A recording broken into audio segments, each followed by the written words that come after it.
আলেম ওলামারা আমার ব্যাপারে ফেসবুকে অনেক কথা বলেছেন, তার জন্য আমি কৃতজ্ঞ, তাদের কাছে আমি কৃতজ্ঞ। এমনকি কিছু পুলিশ আমার নিয়ে তারাও প্রতিবাদ করেছেন যে আমাকে কেন ধরা হলো। তো সব কিছু নিয়ে আমি সবার কাছে কৃতজ্ঞ। তাই এর বিনিময়ে আমি হয়তোবা কিছু দিতে পারবো না, হয়তোবা একটা গল্প দিতে পারবো। আমি আপনাদের কাছে একটা গল্প প্রেজেন্ট করতে এসেছি। এই গল্পটা, আমার নাম হানাদার লিগার বাহিনী, আমার নাম এসেছে। প্রথমে গল্পের শুরুটা হচ্ছে, আমি একটা টাইমে দেখা যাচ্ছে আন্দোলনটা দমে যাচ্ছিল। তো তখন সাদিক ভাই উনি আমাকে আসলে বলেন যে আমরা কি করতে পারি এখন, মানে আপনাকে ধরলে হয়তো বা আন্দোলনটা আরও চাঙ্গা হবে। তাই আমি বললাম, না, আমাকে ধরার সম্ভাবনা কম, আমাকে ধরাটা বোকামি হবে, কারণ আমাকে ধরলে জনগণ আন্দোলন করবেই। তো এইটা আমি মনে করি না আওয়ামী লীগ এরকম বোকামি করবে। তো এইটাই বলেছি, বাট আমাকে যদি ধরে তাহলে আমি ব্যবস্থা করব। তো তাই আমি এই কথা সূত্র ধরে আমি দিন যাচ্ছিলাম যে আমাকে ধরার প্রশ্ন আসে না। বাট আমি তারপরেও প্রস্তুতি নেওয়া শুরু করি। আমি বিভিন্ন একটা নামের লিস্ট করি যে আমাকে ধরা মাত্র কে কি করতে হবে, এবং এটা আমার ছোট বোনকে আমি শিখিয়ে দিই যে তুমি আমাকে ধরলে এই নাম্বারে, এই সব নাম্বারে ফোন দিবা, এনাকে এই কথা বলবা, ওনাকে এই কথা বলবা। অ্যাডভোকেট নাম্বার, মিডিয়ার নাম্বার, সবার নাম্বার আমি দিয়ে রেখেছিলাম। তারপরে একদিন হঠাৎ ডক্টর সরওয়ার হোসেন উনি আমাকে ফোন করে। উনি ফোন করে আমাকে বলেন যে আসিফ, তোমার আর আমার নাম এসেছে, তোমার আর আমাকে আটক করা হবে। তুমি এখন, আমি এইটা লাস্ট ফোন দিলাম তোমাকে, তুমি এখন তাড়াতাড়ি পালাও।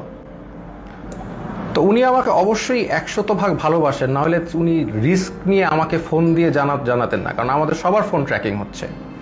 এটা জেনেও ডক্টর সরওয়ার হোসেন আমাকে ফোন দিলেন, এবং ফোন দিয়ে উনি আমাকে পালাতে বললেন, কিন্তু আমি রাজি হলাম না। কারণ আমাকে যদি ধরে, এই বোকামিটা যদি তারা করে, তাহলে তারা নিজেরাই বিপদে পড়বে। আর আমি কেন পালাবো? আমি যদি পালাই তাহলে তো মানে এটা তো আমি কোনো অপরাধ করি নাই। আমি যদি অপরাধ না করি তাহলে আমি পালাবো কেন? তাই আমি পালাই নাই। আমি একদম স্ট্রং ছিলাম। আমি পালাই নাই। আমি মোটামুটি প্রিপারেশন নিচ্ছি যে আমাকে ধরে মেরে ফেলা হবে অথবা আমাকে টর্চার করা হবে, দুইটার একটা কি হবে, বাট আই ডোন্ট কেয়ার। যদি এটা উম্মার কাজে দেয় তাহলে আলহামদুলিল্লাহ। তারপরে যে আমার বোনের যেগুলো প্রস্তুতি আছে, আমি নিজে একটা ভিডিও বানাই। আপনি যদি এই ভিডিও, সেখানে আমি বলি যে আমার যদি ভিডিওটা দেখেন তাহলে তার মানে আমি মৃত, আই এম ডেড, অথবা আমি গুম, এরকম একটা ভিডিও করে রাখি। তো করে আমার বোনকে সব শিখিয়ে দিই যে আমাকে ধরলে এটা করবা, ওইটা করবা, এটা করবা, এর কাছে যাবা, একে ফোন দিবা, সব একটা লিস্ট আমি করি। তো করার পর আমি আসলে মানসিকভাবে প্রস্তুত হয়ে যাই যে I can be dead, I can be killed, আমি শেষ হয়ে যাব। বা শেষ না হলে আরও খারাপ, যদি মেরে ফেলে তাহলে তো ভালোই। আপনারা তো জানেন তারা কি পরিমাণ অমানবিক টর্চার করতে পারে। তা আমি আসলে মরাটাই বেস্ট সিচুয়েশন ধরে নিয়ে আমি প্রস্তুতি নিয়েছি। তারপর আমি মনে করেন অপেক্ষা করে একদিন ওই দিন রাতে 1টার সময় বেল বাজে। তখন আমার মনে হয় যে রাজাকাররা আসছে বা ওই লিগার হানাদাররা আসছে। তা আমি যে দরজায় দেখি কি আমার দারোয়ান। তা আমি ঘুমের মধ্যে ছিলাম, তো আসলে ওইভাবে চিন্তা করি নাই যে এইটা একটা ট্র্যাপ। আমি খুলে দারোয়ানকে জিজ্ঞেস করতে গেলাম কি, সাথে সাথে দরজা ধাক্কা দিয়ে হানাদার লিগার বাহিনী ঢুকে গেল। আমি তো মানসিকভাবে প্রস্তুত, এখন ঢুকে গেছে, এখন তো আর কিছু করার নাই। আমি বললাম আপনারা দাঁড়ান, আমি আসতেছি। এটা বলে আমি আমার ছোট বোনের কাপড় নিয়ে আসতেছি। তো আমি আমার ছোট বোনের রুমে গিয়ে আমি ওর চুলটা টান দিলাম। ও রাগ করে উঠে বসলো, আমার দিকে তাকালো। তো আমি বললাম দে আর হিয়ার। তো ও বললো কে? পুলিশ। আমি বললাম you know what to do, তুমি জানো তোমার এখন কি করতে হবে, এই শেষ কথা। তারপর আমি একটা কাপড় নিয়ে আমি ওদের সাথে চলে গেলাম। ওরা আমার বাসার যে সিসি ক্যামেরা ওগুলো সব বন্ধ করে রেখেছে, কিন্তু লাকিলি একটা ক্যামেরা অন ছিল, ওরা বুঝে নাই ওটাকে তারা ক্যাপচার হয়ে গেছে যে তারা এগুলো নিয়ে গেছে। প্রথম দিন রাতে তারা আরও কয়েকজনকে ধরার চেষ্টা করলো, পায়নি। আমাকে নিয়ে তার ডিবি অফিসে নিলেন। ওইখানে যে অবস্থা, একটা ভয়ঙ্কর অবস্থা, 80-100 জনের মতো লোক ছোট একটা স্পেসে, কেউ বসলে কেউ শয়, কেউ শুইলে কেউ বসে, একসাথে সবাই শোয়ার স্পেস নাই। ওইখানে আরেকটা এশিয়ান ইউনিভার্সিটির একজন প্রফেসর ছিল, উনি শোয়ারই চান্স পায়নি, উনি বসেই ছিলেন, কেন স্পেস নাই, এত একটা কনজাস্টেড এরিয়া, ফ্যান নাই, একটা রুমে কিছু এসি ঢুকে আর বাকি সব রুমে হচ্ছে মানে একদম ফ্যান নাই, কিছু নাই, সব সময় লাইট থাকে, সব সময় সাউন্ড থাকে, আপনি ঘুমাতে পারবেন না। তো ওইখানে ঢুকে প্রথম দিন তো আমার খুব মানে অবস্থা ভালো না। আমার তেমনি আপনারা জানেন স্পাইনে প্রবলেম হওয়ার কারণে আমার এমনি সবসময় পেইনে থাকে, আমি নিউরোলজিক্যাল পেইনে থাকি। ফিজিওথেরাপি করলে কমে, আবার নাহলে বেড়ে যায়। সেই সিচুয়েশনে আমাকে এরকম একটা জায়গায় নিয়ে গেল যেখানে আমার কোনো বসার জায়গা নেই, সব পুরাটাই ফ্লোর, হার্ড ফ্লোর, তাও আবার মুভ করার তো কোনো স্কোপই নাই, শত শত মানুষ। তো এরকম জায়গায় প্রথম একদিন ছিলাম, ওই রাতে ছিলাম। তারপরের দিন ওরা আমাকে ডেকে নিয়ে গেল উপরে নিয়ে তারা আমাকে প্রশ্ন করলো যে আপনি ব্র্যাকে কয়জন শিবির আছে। আমি বললাম আমি তো শিবির করি না, আমি কীভাবে জানবো ব্র্যাকে শিবির কয়জন আছে বা কি। এরকম অনেক প্রশ্ন করলো বারবার। তারপর অ্যাট ওয়ান পয়েন্ট তাদের মধ্যে ওই হানাদার লিগার বাহিনীর একজন, উনি আর কি জিজ্ঞেস করলো, বলেন তো এই কোটা দিয়ে আপনি এত কথা বলেন, কোটার পদ্ধতি কি, বিসিএস এর সিলেকশন প্রসেসটা কি। তা আমি তো আসলে বলতে পারি নাই, কারণ হচ্ছে আমি মানে মেন্টালি তো ওই লেভেলেই নাই, তাই না, আমি একটা মানে ভয়ঙ্কর একটা অবস্থায় আছি, ওই লেভেলেই নাই। তো তারপরে ওরা কি করলো, ওরা এসে আমাকে মনে করেন আমাকে ধাক্কা দিল। আমার তো স্ক্রেচ নিয়ে হাঁটতে হয়, আপনারা জানেন, একটা লাঠি নিয়ে হাঁটতে হয়। সে আমাকে ধাক্কা দিল, তারপর আমার মুখে হিট করা শুরু করলো। তো হিট করা শুরু করলো আমাকে, 6টা হিটের পরে আমি আসলে মানে অজ্ঞান হয়ে যাচ্ছিলাম। তো অজ্ঞান হয়ে যাচ্ছিলাম, তারা আমাকে বলে না ডোন্ট এরকম করে আমাকে দাঁড়া করাইলো, আবার দুই চারবার হিট করলো। তো তারপরে তারা আমাকে মানে বললো যে আপনি তো খুব খারাপ জায়গায় আসছেন, আপনার বাম পায়ে প্রবলেম, ওই ডান পাকে আমরা একদম ইয়ে করে আপনাকে পুরোপুরি লুলা বানাই দেবো। তো এরকম একটা কথা বললো, এবং আরেকজন লাঠি নিয়ে আসলো আমাকে মারবে। পরে ওরা লাঠি দিয়ে হিট করে নাই, না করে আমাকে ওই জায়গায় আবার সেই জায়গায় যেখানে রাখে সেখানে নিয়ে গেল। তো ওই জায়গায় আবার আমার থাকা শুরু হলো। মানে ওইখানে এমন একটা জায়গা, বললাম তো, কেউ যে এটা ফার্মের মুরগির মতো, ওইখানে কেউ মুভ করতে পারে না, কারণ এত মানুষ, এত শর্ট জায়গায় মুভ করার, কেউ হাঁটার কোনো সিস্টেম নাই। ওই যে আমি বললাম আপনাদের, কেউ শুলে, কেউ বসে, কেউ বসলে, কেউ শোয়, মানে আর সবসময় লাইট আর সাউন্ড কন্টিনিউয়াস, ঘুমানোর কোনো স্কোপ নাই। ওইখানে সবচেয়ে ভ্যালুয়েবল রিসোর্স হচ্ছে একটা বোতল, কারণ আমরা তো ফ্লোরের মধ্যে তো ওখানে তো হার্ড ফ্লোর, ওইখানে কেউ যদি একটা বোতল পায় আলহামদুলিল্লাহ, মানে এটা মানে এক ভ্যালুয়েবল রিসোর্স। তো ওই বোতলটার উপরে তারা মানুষ মানে পেলে যে খুশি। তা আমাকে অনেকে চিনেছে, ওইখানে চেনার কারণে দেখা যাচ্ছে 2 দিনের মধ্যে আমি একটা বোতল ম্যানেজ করলাম মাথায় দিয়ে শোয়ার জন্য ফ্লোরে। এই একটা অবস্থা।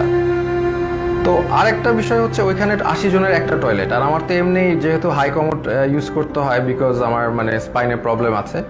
তো ওইখানে লো কমোড, তাও আবার 80 জনের জন্য একটা, 100 জনের জন্য একটা। তো এত লোকের একটা কমোড তো বুঝতেই পারছেন কেউ ইউজ করতে পারে না ওইভাবে। সো আমি খাওয়া কমিয়ে দিলাম, because I have to go to the washroom, এটা তো যাওয়া যাবে না। আমি খুব কম খাওয়া শুরু করলাম যাতে টয়লেটে না যাওয়া লাগে। আর আরেকটা বিষয় হচ্ছে টয়লেটে ইউজ করে সাবানও তারা প্রোভাইড করে না কোনো রকম। সো এইরকম একটা কন্ডিশনে আমরা যাচ্ছি। আর এরপর থেকে আর কি আসলে জিনিসটা বুঝলাম যে বিষয়টা কি, আসলে বুঝার বিষয় ছিল, এখন আমি বুঝতে পারলাম। তো তারা প্রতিদিন ডাক দিবে, নাম কল করবে। ধরেন আপনার নাম হচ্ছে, ধরেন আমার নাম আসিফ মাহতাব, ধরে বলবে আসিফ মাহতাব, বাবার নাম শাহাবুর রহমান, এরকম বলে নিয়ে যাবে, নিয়ে চোখ বাঁধবে, মুখ বাঁধবে, তারপর তাদেরকে ঝুলায় টর্চার করতে থাকবে, বাড়ি দিতে থাকবে বিভিন্নভাবে টর্চার, লাঠি দিয়ে পিটাবে, পায়ের তলায় পিটাবে, হাড়ের বুন্দে মারবে। মানে মানুষের শরীর নীল অবস্থায় তারা ফিরে যায়, সারা শরীর মারতে মারতে রক্ত জমাট বেঁধে নীল অবস্থায় এক একজন লোক ফিরে জাস্ট। এবং তারা সাইকোলজিক্যালি একদম মানে অবভিয়াসলি নর্মাল না, কারণ তারা এখন নাম শুনলে, তাদের নামটা ডাক দিলে তারা ভরকায় ওঠে যে এখন মনে হয় তাদেরকে নিয়ে টর্চার করবে। তো এইরকম অবস্থা আমি দেখলাম বিষয়টা যে এরকম চলছে। তো এখন এরকম চলছে, আমি তো বুঝলাম যে হয়তোবা আমার সাথেও এরকম করবে, তারা তো বলেই দিছে আমাকে পাটা ভেঙে দিবে। তো এরকম একটা করবে, এবং সবার সাথেই করছে। স্পেশালি জামাতের যারা আছে তাদেরকে, মানে জামাত যেহেতু বলে ফেলছে একবার, তাদেরকে মানে অমানবিকভাবে টর্চার করছে জামাত। আর নূর ভাইয়ের সাথেও ওখানে দেখা হলো, নূর ভাইরে বললাম কি অবস্থা, তো নূর বলল যে ভাই আমাকে তো অনেক মারছে, হাত দিয়ে দেখালো, হাত নীল হয়ে গেছে। তো এই হচ্ছে সিচুয়েশনটা। আর ওখানে তো মানে আর সবসময় তো লাইট, বাইরে যে একটা আলো, বাইরে যে বৃষ্টি পড়তেছে নাকি এটা আমরা গেস করা শুরু করলাম যে বাইরে আদৌ বৃষ্টি পড়ছে কিনা, কারণ মোটা ওয়াল, কোনো উইন্ডো নাই, কোনো বাইরের কোনো আলো বাতাস তো আমি জানি নাকি। ভিতরের মধ্যে থাকি আমরা বদ্ধ ঘরে, শুধু আলো আর এই যে কনস্ট্যান্ট সাউন্ড, মানে এই একটা অবস্থা। তো এরকম একটা অবস্থা যাচ্ছে। তো এখন দেখলাম অনেকে ভেঙে পড়তেছে। তো আমি আর কি আমি আমার মতো করে ইন্সপিরেশন দেওয়ার চেষ্টা করলাম যে আপনারা এইভাবে টর্চার হচ্ছেন, আপনি কি মনে করেন না আল্লাহ আপনাকে এটার জন্য রিওয়ার্ড দিবেন? আজকে আপনারা তো জানেন নবী করিম সাল্লাল্লাহু আলাইহি সাল্লাম বলেছেন যে আপনি যদি এইভাবে নির্যাতিত হন আপনার গুনাহ মাফ হচ্ছে, আপনাদের গুনাহ মাফ হচ্ছে। আপনার যদি গুনাহ এইখানে থাকার কারণে গুনাহ মাফ হয়ে জান্নাতুল ফেরদৌসে যেতে পারেন, এটা আপনার জন্য ভালো, নাকি এইখানে ভালো থাকলেন তারপর জাহান্নামে গেলেন, এটা ভালো? তো এইভাবে আমি সবাইকে একটু ইন্সপায়ার করার চেষ্টা করলাম, মোটিভেশন দেওয়ার চেষ্টা করলাম। আর আমার নিজের তো হেলথ কন্ডিশন ডিটোরিয়েট করতেছে প্রোগ্রেসিভলি, আর ওয়াশরুমের ইস্যুটা তো ছিলই। তো এইরকম একটা অবস্থায় সবাইকে মানে মোটিভেট করছি আমি। আর আমার নিজেরও তো ওই যে ফার্স্টের দিন যেভাবে আমার মুখে ফেসে হিট করেছে, এই পরে তো আমার একটা দিন জ্বরই ছিল, আমি শুয়েছিলাম। তো এই হচ্ছে আমাদের মানে সিচুয়েশন। আমি ওখানে একদিন শুয়েছিলাম, তারপরে আমি সবাইকে মোটিভেশন দেওয়ার চেষ্টা করি। একটা ছেলে আসলো, সেই ছেলেটা কাঁদতে কাঁদতে স্যার আমি তো কিচ্ছু করি না, আমি জাস্ট ইলেকট্রিক্যাল কাজ করি, আমাকে ধরে নিয়ে আসছে স্যার, আর ধরে নিয়ে আমাকে টর্চার করতেছে, কাঁদতে কাঁদতে শেষ। আমি বললাম কাঁদতেছো কেন? মানে তুমি পুরুষ মানুষ না? Are you not a man? তুমি কাঁদবা কেন? টর্চার করলে করবে। বলে স্যার আমাকে স্বীকার করতে বলে, আমি খুন করেছি, এই করেছি, আমি তো করি নাই স্যার। বলে করবা না, স্বীকার করবা না, তোমার পাটা যদি কেটেও ফেলে তারপরেও তুমি স্বীকার করবা না। কেন করবা? যেটা সত্যি সেটা বলবা, তুমি করবা না স্বীকার, আমাকে মেরে ফেলবে। তো ওইখানে আবার একটা জিনিস বুঝলাম যে সবাই কান্নাকাটি করে যে তাদের একটু মানে জেলে কবে যাবে, মানে তাদের জেল হচ্ছে তাদের জন্য স্বর্গ। ওইখানে যেভাবে টর্চার করে, যে নাম ডাকবে, বাবার নাম ডাকবে, দ্যাট মিনস তাদেরকে টর্চার করা হবে। তা এই জন্য তারা যদি জেলে যেতে পারে, এটার জন্য তারা দোয়া করে আল্লাহর কাছে, আল্লাহ আমাদের যাতে জেলে দেয়। তো এরকম অবস্থা আমাদের। তারপরের দিন আমি তো অলরেডি এর মধ্যে তো আমি আমার বোনকে বলে আসছি, তার মানে আমার যে ভিডিওটা ছিল যে আমি আমার ভিডিও দেখলে আমি মৃত, হ্যাঁ, তো এই ভিডিওটা আমি আশা করছি যে পোস্ট হয়ে যাবে। আমার বোনকে যেভাবে কাজ করতে বলেছি করবে, লয়াররা কাজ করবে। তো এটা আমি আশাবাদী ছিলাম যে ইনশাল্লাহ সবাই যার যার অবস্থা থেকে কাজ করবে, স্টুডেন্ট আন্দোলন করবে, যে এগুলো করার পরে এবং জনগণ যখন এটার এগেনস্টে কথা বলবে, আরেকটা ইস্যু হয়ে যাচ্ছে। ফার্স্ট অফ অল আরেকটা নতুন ইস্যু হয়ে যাবে, যেটা দিয়ে আবার আন্দোলন শুরু হবে। এটা আমি জানতাম। আর এটার পরে আমাকে যদি আরও টর্চার করবে, কিন্তু এটা তাদের জন্য আরও খারাপ হবে। তো তারপরে আমাকে তারা ঠিকই গুম করা অবস্থায়, আর আমার বাবা মা যতটুকু জানলাম আমাকে গুম করে ফেলছে। তো এটা তারা বলছে, তারা স্বীকার করে না যে তারা নিয়ে আসছে। তো এই অবস্থায় তারা আমাকে কোর্টে চালান দিল। তো আমি চিন্তা করলাম যে কোর্টে যেহেতু যাচ্ছি, এখানে মিডিয়া পাইলে আমি আমার এক আঙ্গুল দেখাবো, শাহাদাত, এক উম্মা, আমরা এক উম্মা, হ্যাঁ, আমার গায়ে আমরা সবাই এক। তো এই সিম্বলটা আমি চিন্তা করেছি দেখাবো। তো আমি জানি যে এগুলো দেখালে তারা আমাকে আরো অনেক নির্যাতন করতে পারে, দেখাইলাম কারণ এটা আমি তো জানি জনগণ বুঝবেন যে আমি এক আল্লাহ, এক রসুল, এক উম্মা, এই কথাটা আমি বুঝাতে চাচ্ছি যে আমরা সবাই এক। আমার অত্যাচার যা হলে হবে, এই অত্যাচারের কারণে যদি আপনারা স্বাধীনতা পান, এই জুলুমের থেকে মাফ পান, তাহলে আলহামদুলিল্লাহ, নো প্রবলেম, আমাকে অত্যাচার করুক। তো আমি ডিসিশন নিয়ে নিলাম, এক দেখাবো। তা আমার সাথে ওই জগন্নাথের আরিফ ছেলেটা খুবই সাহসী ছেলে, ও আমার সাথে কেসটা দিল, মামলা দিল, আমরাও গেলাম, আমি ওকেও বললাম যে আমি এক দেখাবো। তো এই অবস্থায় এই এক উম্মা শাহাদাতের আঙ্গুল দেখিয়ে আমি ওই কোর্টে দেখালাম, এবং কোর্টে আমাকে সম্পূর্ণভাবে মানে কোর্টের যে জাজ তিনি আমাকে দেখে চিনে বললে আপনাকে ওখানে দাঁড়ানো লাগবে না, আপনি বসেন। তো উনি আমাকে বসালেন, কিন্তু তারপরেও ওই মিথ্যা মামলাটা দিলেন যে আমি নাকি সেতু ভবন ভাঙচুর করেছি, যেটার মানে কোনো মানে এটা জোক, মানে এটা যে কলাপস করছে সোসাইটি, ওখানেই প্রমাণ যে এরকম একটা মিথ্যা মামলা যেটার কোনো তথ্য নাই, প্রমাণ, এটা বলাই আসলে সময় নষ্ট। তো এই মিথ্যা মামলা উনি মানে জাজ আমাকে দিলেন, আর আমাকে আবার 6 দিনের রিমান্ড মঞ্জুর করলেন। তো ওই 6 দিনের রিমান্ড আবার গেলাম। আর এই সময়টা অনেকের সাথে পরিচয় হলো। ওখানে বিএমপির অনেক নেতা ছিল, পার্থ ভাই ছিলেন, ওনার সাথে আমি বললাম যে পার্থ ভাই আপনার তো আর আমার মামলা এক, আমি তো আপনার সাথে আসি। তো উনি বলে যে আমি তো তোমাদের সাথে থাকতেই চাই না, আমি তো এখান থেকে বের হতে চাই, একটু মজা করলেন। তো এরপরে অনেক মানুষের সাথে পরিচয়। একজন আসলেন, ওনাকে মানে উনি হাঁটতেই পারতেছেন না, পাটা একদম প্রচুর মানে অবস্থা খারাপ করে পিটিয়েছে। ওনার অপরাধ ছিল উনি ছাত্রদের পানি খাইয়েছেন, উনি ছাত্রদের পানি দিয়েছেন, ছাত্ররা পানি খাইয়েছেন, এই জন্য তাকে অমানবিক টর্চার করলো।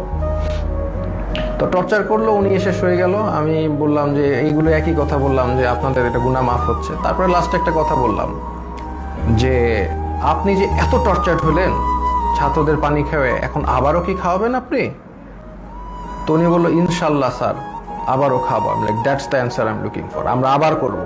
আমাদের ছাড়লে আমরা আবার করব, we are not going to give up, আমরা তো আবার করব, তাই না? আমরা কি অপরাধ করেছি যে আমরা করব না? পানি খাওয়ানো কি অপরাধ? তো এই হচ্ছে একটা অভিজ্ঞতা। তো এরকম এই যে একজন পেলাম। আরেকজন হচ্ছে মাদ্রাসা স্টুডেন্ট, তাকে হচ্ছে তাকে বলছে খুন করেছে, সে পুলিশ খুন করেছে, এটা সে তাকে বলছে, এবং তাকে প্রতিদিন পিটায়, প্রতিদিন নিয়ে টর্চার করে। তো এটা নিয়ে আমরা হাসাহাসি করি, কারণ হচ্ছে এরকম একটা সিচুয়েশনে হাসাহাসি না করে যদি আমরা মেন্টালি ব্রেকডাউন করি তাহলে এটা মানে হবে না, মানে এটা আমরা আরো প্রবলেম, আমরা সব এইগুলো যা হয় সেটা নিয়ে হাসাহাসি করি। তাই আমি বললাম কি নিয়ে মেরেছে? বলে যে আমাকে বলেছে যে তুমি তো মাদ্রাসার স্টুডেন্ট, তুমি তো কোরআন পারো। বলে হ্যাঁ পারি। তো কোরআনকে বলছে অর্থ জানো? অর্থ জিজ্ঞেস করেছে, অর্থও সে পারে, সে কোরআনে হাফেজ।